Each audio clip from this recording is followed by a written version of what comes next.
നമുക്കൊരു ചൂര അച്ചാർ ഇട്ടാലോ? ആദ്യം തന്നെ ചൂരമീൻ നന്നായിട്ട് മൂപ്പിച്ച് വെച്ചിട്ടുണ്ട്.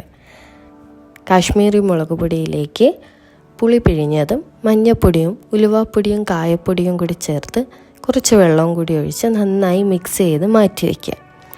നമ്മളിവിടെ ഇതയം നല്ലെണ്ണ ആട്ടോ എടുത്തിരിക്കുന്നത്.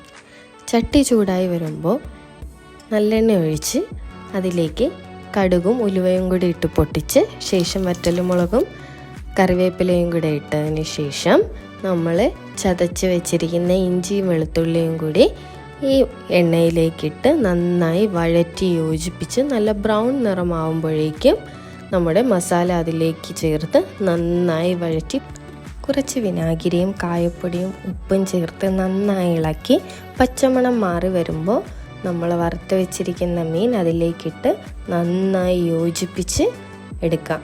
നമ്മുടെ ചൂര അച്ചാർ ഇവിടെ റെഡി ആയിരിക്കുകയാണ്.